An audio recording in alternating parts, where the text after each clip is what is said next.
ಪುಟ್ಟರಾಜಣ್ಣರವರು ಹಾಗೂ ಶಿವರಾಜಣ್ಣವರಿಗೆ ಮತ್ತೊಮ್ಮೆ ಅಭಿನಂದನೆಗಳನ್ನ ಹೇಳ್ತಾ ವಿಜೇತ ತಂಡವಾದ ಪಾಂಡವಾಸ್ ತಂಡದ ನಾಯಕ ಹಾಗೂ ಸಹ ಆಟಗಾರರು ಬಂದು ಈ ಪ್ರಥಮ ಬಹುಮಾನವನ್ನ ಪಡೆದುಕೊಳ್ಳಬೇಕು ಅಂತ ಹೇಳ್ತೀವಿ.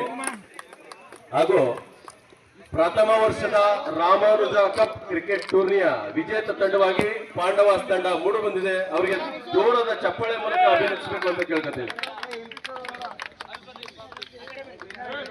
ಪ್ರಥಮ ಬಹುಮಾನದ ಪ್ರಾಯೋಜಕತ್ವವನ್ನು ತಗೊಂಡು ಈ ಕಾರ್ಯಕ್ರಮಕ್ಕೆ ಬರಬೇಕಿತ್ತು.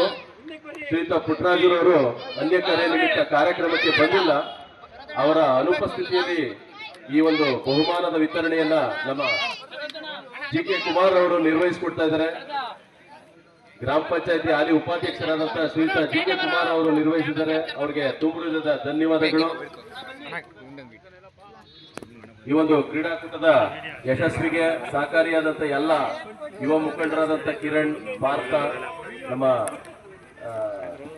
ಬಸವರಾಜರವರು, ಅನಿಲ್ ರವರು, ತೇಜ ಹಾಗೂ ಎಲ್ಲ ಹಿರಿಯ ಆಟಗಾರರಿಗೆ ಮತ್ತೊಮ್ಮೆ ನಾವು ಸ್ಮರಿಸ್ತಾ, ಮಳೆ ನಡುವೆಯೂ ಅತ್ಯುತ್ತಮವಾದ ಕ್ರೀಡಾ ಪಿಚ್ ಅನ್ನು ನಿರ್ವಹಿಸಲು ಹಲವಾರು ಜನ ಶ್ರಮವಹಿಸಿದರು.